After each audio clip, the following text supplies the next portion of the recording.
ரூமில் என்ன பண்ணிட்டு இருக்க? உன்ட்ட என்ன சொன்னேன்? இந்த குடும்ப பொறுப்பெல்லாம் ஒன்று தானே சொன்னேன். போ பாத்திரத்தை விளக்கிட்டு துணியெல்லாம் துவச்சி முடிச்சுட்டு மதிய சாப்பாடுக்கு அரிசி ஊற வைப்போ. முதல்ல காயெல்லாம் நறுக்கி எல்லாம் எடுத்து மேலே வச்சிருக்க. காயெல்லாம் நறுக்கி வச்சிரு. ம், சரிங்க அத்தை. ஹலோ விஜிமா, என்ன பண்ணிட்டு இருக்க? என்ன காலேருந்து ஒரு ஃபோனும் பண்ணல? அண்ணன் கிளம்புறதுக்கு முன்னாடி ஒரு ஃபோன் போடுவேன். அண்ணன் டீ இன்னைக்கு பேசல, அவன் நம்பருக்கு போட்டு கூப்பிடு. என்ன பண்ணிட்டு இருக்க? இல்லைம்மா, காலையிலேருந்து வேலைம்மா. ஏஞ்சதுலேருந்து எங்கள் மாமியா இதை செய்யும் அதை செய்யுன்னு சொல்லிட்டு இருக்குது. அதை தாம்மா செஞ்சிட்ருக்கேன். இப்போ தான் கொஞ்சம் உட்காந்தேன். கரெக்டாக நீ ஃபோன் போட்ட. அடியே, நீ ஏமாவோ தானே? உன் லூசு மாமியார் தான் வேலை வச்சுச்சுன்னா எல்லாத்தையும் நீ செஞ்சுட்டு இருப்பியா? அதுதான் ஆரம்பத்தில் எந்த வேலை சொன்னாலும் எனக்கு இது தெரியாது அது தெரியாதுன்னு சொல்லிட்டு தட்டி கழிச்சிட்டே இருக்கணும். சரி, முடிஞ்ச அளவு சீக்கிரமாக மாப்பிளையை கூப்பிட்டு தண்ணி கொடுத்து நான் போகிற வேலையை பாரு. சரியா?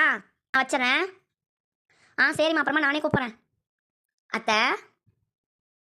சொல்லுமா. ஒன்றும் இல்லத்த, அரிசி எவ்வளோ போடணும் நீங்கள் சொல்லவே இல்லையே. அரைப்படியா கால்படியா?